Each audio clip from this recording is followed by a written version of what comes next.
BFM Business, la librairie de l'écho. Les livres d'ailleurs.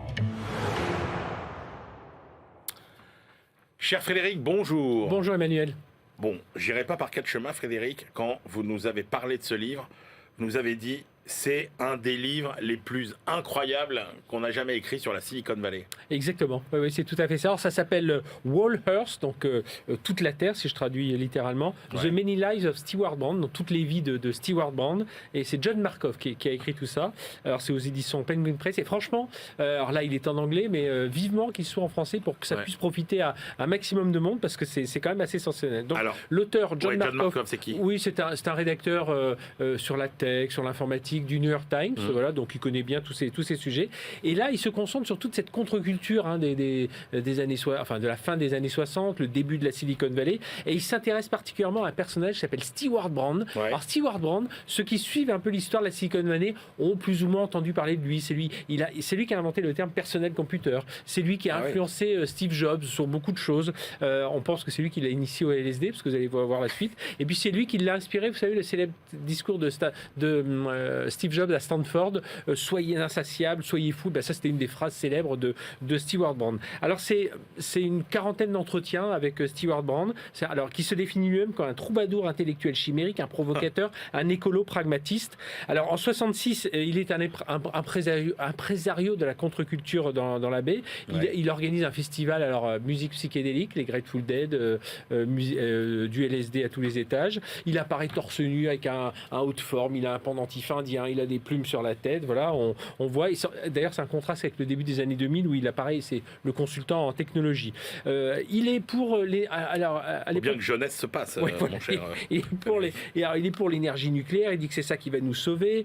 Il écrit avec sa première femme un livre qui fait vraiment écho dans la Silicon Valley. Alors, c'est une espèce de catalogue un peu fourre-tout. Ça s'appelle The Whole Earth Catalogue. Alors, il y a des pages illustrées, surdimensionnées. Il y a des manuels d'instruction pour les habitants des communes ou le guerrier rose des banlieues, des informations pour acheter des équipements électroniques reconditionnés, commander des aliments naturels en vrac, il y a des promotions pour des équipements multimédia, des résumés de livres sur l'environnement, des méthodes d'accouchement naturel, des massages, voilà. Mais vous savez que Steve Jobs dit, mais ce livre-là, c'est le premier livre de la culture, pour moi, c'est le premier livre qui explique ce que sera Google, parce que c'est un livre où on trouve tout dedans. Donc c'est un peu le Google il y a 35 ans avant, et donc voilà, et donc ce personnage... Mais son livre, il est récompensé quand même. Oui, il a même été récompensé en 1971 d'un National Book Award tiré à 1 million d'exemplaires. Et voilà. Ouais. Et puis derrière, alors il s'assagit un peu, mais quand même, en 84, il préside une conférence sur les pirates informatiques. Après, il a inventé plus tard, il a fait une communauté Internet en ligne dans la région. Voilà, il continue à avoir des soirées psychédéliques. Pendant un moment, il est devenu la montagne à propos d'un voyage au LSD que Brand a vécu au milieu des années 60, alors qu'il visitait la terre de la nation Navarro, des Indiens. Voilà, il a un peu foufou, mais voilà, il a pas mal d'idées. Est-ce qu'il est devenu riche ou pas? Non, justement, parce que ce qui est assez... Comme tous les pionniers de la Silicon Valley, ce qui est assez avant marrant, qu'arrivent les Steve Jobs, les Bill Gates, etc. Exactement. Alors, ce qui est marrant, c'est que c'est un personnage aussi extravagant, mais il est plus témoin de ce qui se passe que vraiment créateur. Mais c'est quelqu'un quand même qui remue tout ça. Un jour, après un trip au LSD, dans les 66-67, il dit il nous faudrait une photographie de la Terre pour qu'on comprenne tous qu'on appartient à la même planète. Et donc, il distribue, il imprime des badges, il se balade dans les rues de San Francisco avec un panneau sandwich. On dit voilà, il nous faut des photographies de la Terre. La NASA est interpellée et la NASA décide de publier la célèbre image Earthrise, vous savez, la planète sur un seul tenant, pour expliquer aux gens, vous savez, on appartient tous à la même planète. Voilà, c'est un peu son idée. Et alors, selon Markoff, il aurait provoqué un changement sismique. Tout le monde se serait mis à penser que la Terre entière, on appartient tous à une même planète. Bon, en fait, il y a d'autres écrivains qui sont assez influents sur ce domaine. Mais voilà, c'est tout ça. Et Markoff, à travers ses entretiens, il raconte 40 ans de création de la Silicon Valley à travers un peu ce gars-là, le début un peu psychédélique et puis la suite un peu rangée. Est-ce qu'il a beaucoup changé au cours du temps? il a fait, hop, je pars complètement en vrille, je reviens un peu sur le terrain, il faut du nucléaire parce que c'est ça qui va nous sauver, il faut...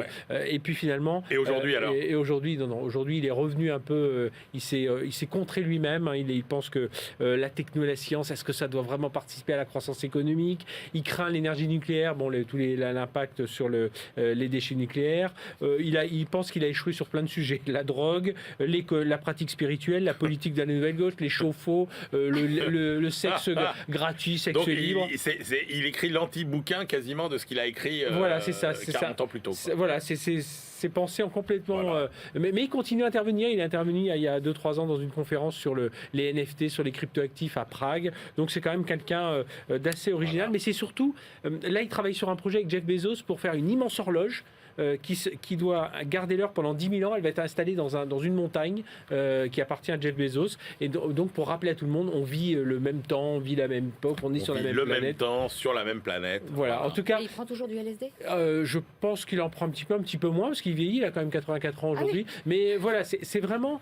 C'est un livre sur la Silicon Valley, mais qui est autre chose que raconter. La naissance d'IBM, la naissance d'IBM, la naissance d'Oracle, la naissance de tout ça. On est vraiment là dans cette pensée qui a fait la Silicon Valley. Merci beaucoup Frédéric Timothel pour nous avoir parlé de Stewart Brand, personnage fantasque et passionnant.